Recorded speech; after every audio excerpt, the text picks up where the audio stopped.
रामायण भगवान राम, हनुमान, रावण, बाली और कुंभकर्ण जैसे बड़े बड़े योद्धाओं से भरी हुई। लेकिन रामायण में एक योद्धा इन सबसे ज्यादा शक्तिशाली था। एक बार ऋषि अगस्त्य मुनि जब अयोध्या गए तो उन्होंने प्रभु श्री राम को बताया कि रावण का पुत्र मेघनाद ही इस संग्राम का सबसे ताकतवर योद्धा यानी सबसे शक्तिशाली राक्षस था। तो दोस्तों, आइए जानते हैं अगस्त्य मुनि ने ऐसा क्यों कहा और किसके हाथों हुई मेघनाद की मृत्यु।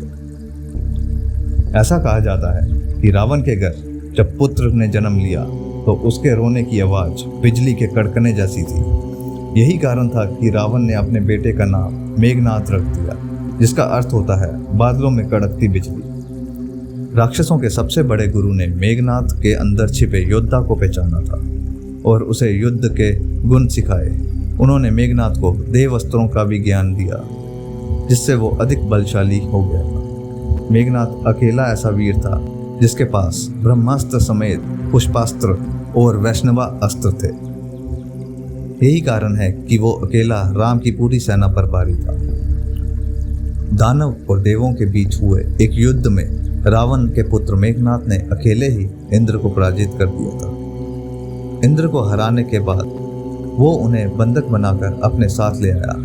इस बारे में जब ब्रह्मा को पता चला तो उन्होंने इंद्र को छुड़ाने के लिए मेघनाद को एक वरदान देने की बात कही। इंद्र को आज़ाद करने के लिए मेघनाद ने ब्रह्मा से सदा अमर रहने का वरदान मांगा। ब्रह्मा ने इससे इनकार कर दिया और उन्हें युद्ध में कभी परास्त ना होने का वरदान दिया। ब्रह्मा ने मेघनाद से कहा कि तुम्हें कभी कोई युद्ध में परास्त नहीं कर सकेगा, लेकिन हर युद्ध से पहले उसे अपने परथायागिरी देवी के लिए यज्ञ करना होगा। ब्रह्मा ने ही मेघनाद को इंद्रजीत नाम दिया था।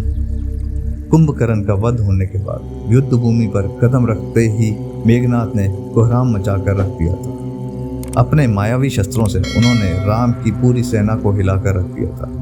भगवान राम से लेकर हनुमान तक मेघनाद को रोकने में असफल हो रहे थे। युद्ध में मेघनाद का अंत सबको असंभव लगने लगा था।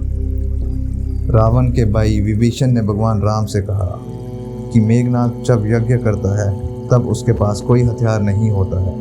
मेघनाद को मारने का यही सही मौका होगा। हालांकि ये चाल भी काम ना आई और मेघनाद बचकर निकल गया। बाद में रणभूमि में उसका सर्वनाश लक्ष्मण के हाथों हुआ। अगस्त्य मुनि ने राम को बताया कि इंद्रजीत रावण से भी बड़ा शूरवीर था। लक्ष्मण के हाथों उसका संहार हुआ और केवल वही उसे मार सकते हैं। राम ये बात सुनकर काफ़ी हैरान हुए। तब अगस्त्य ने बताया कि वरदान देते वक्त ब्रह्मा ने मेघनाद से कहा था कि उसका वध ऐसे योद्धा के हाथों ही हो सकता है जो 14 वर्ष से सोया ना हो। भगवान राम के पूछने पर लक्ष्मण ने बताया कि वनवास के समय वह 14 साल तक सोए नहीं थे। वह रात भर धनुष पर बाण चढ़ाए पहरेदारी करते रहते थे। लक्ष्मण ने निद्रा को अपने वश में कर लिया था। ब्रह्मा के मुख से निकले स्वर शायद लक्ष्मण के लिए ही थे, जिनके हाथों निश्चित ही मेघनाद का अंत हुआ था। दोस्तों, प्रभु से जुड़ी हर एक लीला के बारे में जानने के लिए इस चैनल को सब्सक्राइब करें ताकि हमारी डाली हुई हर एक कहानी आपके समक्ष सबसे पहले प्रस्तुत हो। धन्यवाद।